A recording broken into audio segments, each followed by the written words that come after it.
السلام علیکم عزیز طلبہ و طالبات۔ آج کی یہ ویڈیو ہمارے پچھلے لیکچر کا تسلسل ہے، جس میں ہم نے احمد فراز کی شاعری کی خصوصیات پر بات کی تھی۔ احمد فراز کی شاعری کی خصوصیات میں سب سے پہلے ہم نے رومانوی انداز یا عشقیہ شاعری کے حوالے سے تبصرہ کیا، اور اس کے بعد ان کی شاعری میں شامل مزاحمتی اور انقلابی اشعار کے حوالے سے بات کی گئی۔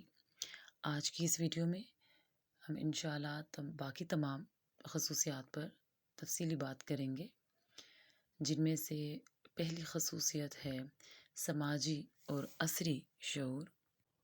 فراز کی شاعری کو صرف رومانوی یا کلاسیکی شاعری نہیں کہا جا سکتا، ان کی شاعری میں سماجی شعور کا پہلو بھی کافی نمایاں ہے۔ انہوں نے اپنی شاعری میں سماجی مسائل کا بھی ذکر کیا ہے۔ وہ زمانے کے اتار چڑھاؤ سے بخوبی واقف تھے۔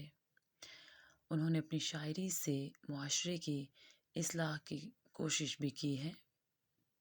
مندرجہ ذیل شعر میں شاعر نے اس بات کا ذکر کیا ہے معاشرے میں مخلص اور اچھے لوگوں کی کمی ہے۔ وہ لوگ کم ہیں جو حق کی بات کرتے ہیں، اور اس وجہ سے ہر کوئی ان سے ناراض ہو جاتا ہے۔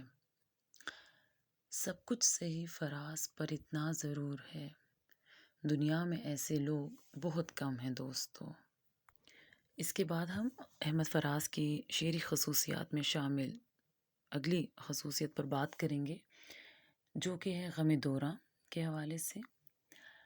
احمد فراز کی شاعری میں ہمیں غم جانا اور غم دوراں دونوں کا ذکر جو ہے، یا دونوں کی جھلک جو ہے، وہ بخوبی دکھائی دیتی ہے۔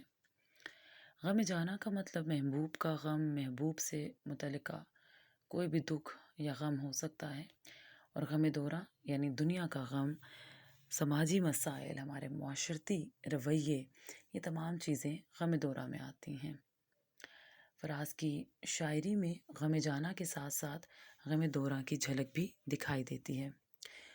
وہ معاشرتی ناانصافی اور ظلم و جبر پر دکھ کا اظہار کرتے ہیں۔ وہ انسانوں کی بے حسی اور خود غرضی پر بھی افسوس کا اظہار کرتے ہیں۔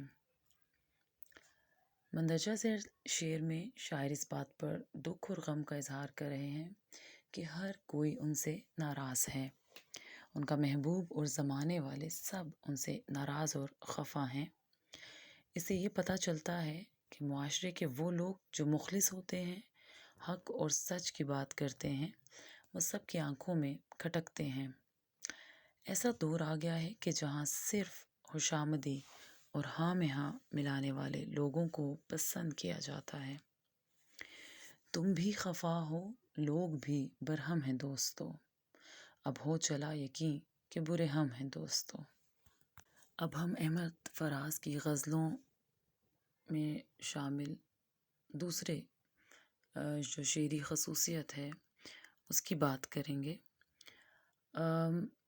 تصویر کشی، جو کہ ایک ایسی صلاحیت ہے جسے ہم کہہ سکتے ہیں ایک مصورانہ صلاحیت۔ جس طرح ایک مصور رنگوں سے تصویر بناتا ہے، اسی طرح ایک شاعر یا مصنف اپنے تخیل اور لفظوں کی مدد سے اپنے خیالات اور احساسات کی تصویر کشی کرتا ہے۔ بڑے شاعروں کی طرح فراز کی شاعری میں بھی بھرپور تصویر کشی ملتی ہے۔ فراز نے اپنے مندرجہ ذیل شعر میں رعایت لفظی سے کام لیتے ہوئے شام، بجھا بجھا چراغ اور مدھم جیسے الفاظ کا بڑی ذہانت اور خوبصورتی سے استعمال کرتے ہوئے افسردگی اور اداسی بھرے ماحول کی منظر کشی اور تصویر کشی کی ہے۔ کچھ آج شام ہی سے ہے دل بھی بجھا بجھا، کچھ شہر کے چراغ بھی مدھم ہیں دوستو۔ یہاں احمد فراز اپنے دل کی کیفیت اور دنیا کے ماحول کی یا اداسی بھرے ماحول کی خوبصورت انداز میں تصویر کشی اور منظر کشی کرتے ہوئے دکھائی دے رہے ہیں۔ اب چلتے ہیں ہم اگلی خصوصیت کی طرف۔ احمد فراز کی شاعری میں ہمیں باقی تمام پہلوؤں کے ساتھ ساتھ ایک رجائیت کا پہلو بھی نمایاں دکھائی دیتا ہے۔ رجاعیت کا مطلب ہے امید، امید کی کرن۔ فراز کے مندرجہ ذیل شعر میں رجاعیت کا پہلو انقلابی اور ترقی پسند سوچ اور ایک آفاقی پیغام ہے۔ وہ یہ بتانا چاہتے ہیں کہ برے حالات کا رونا تو ہر کوئی روتا ہے، لیکن ان برے حالات کو بہتر کرنے کے لیے کوشش کوئی نہیں کرتا۔ ہمیں چاہیے کہ ہم برائیوں، ظلم اور ناانصافیوں کو ختم کرنے کے لیے کوئی عملی قدم اٹھائیں اور اپنے حصے کا کام کریں، جو ہم سب کی ذمہ داری ہے۔ وہ ہمیں امید دلا رہے ہیں کہ ایسا کرنے سے حالات بہتر کیے جا سکتے ہیں اور ہر طرح کے اندھیروں کو دور کیا جا سکتا ہے۔ شکوائے ظلمت شب سے تو کہیں بہتر تھا، اپنے حصے کی کوئی شمع جلاتے جاتے۔ اب ہم احمد فراز کی شاعری میں سب سے بنیادی چیز ان کے اسلوب اور زبان و بیاں ہیں، جس کے بارے سے بات کریں گے۔ احمد فراز کا انداز بیاں یا ان کی شاعری کا اسلوب انتہائی سادہ اور دلکش نظر آتا ہے۔ فیض احمد فیض اور ناصر کاظمی کی طرح ان کے کلام میں غنائیت، نغمگی اور موسیقیت بھی پائی جاتی ہے۔ یہی وجہ ہے کہ ان کی شاعری نے بہت مقبولیت حاصل کی اور ملک کے مشہور گلوکاروں نے ان کے کلام کو گایا بھی ہے۔ خاص طور پر نوجوانوں میں ان کی موسیقیت سے بھرپور شاعری نے بہت مقبولیت حاصل کی۔ تم بھی خفا ہو، لوگ بھی برہم ہیں دوستو، اب ہو چلا یقین کہ برے ہم ہیں دوستو۔ عزیز طلبہ، مجھے پوری امید ہے آپ احمد فراز کی شاعری کی خصوصیات بہتر انداز میں سمجھ پائے ہوں گے۔ یہ تمام خصوصیات احمد فراز کی شامل نصاب دونوں غزلیں، او لیول کے نصاب میں شامل دونوں غزلیں ان کو کور کریں گی۔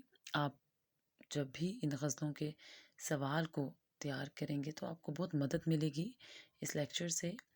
تو اس لیکچر کو تسلی سے، غور سے سنیے گا، اور امید ہے کہ آپ اس کے بعد فنی پہلوؤں پر مبنی سوال بخوبی حل کر پائیں گے، یا پھر احمد فراز کی شاعری کا تنقیدی جائزہ بخوبی تحریر کر پائیں گے۔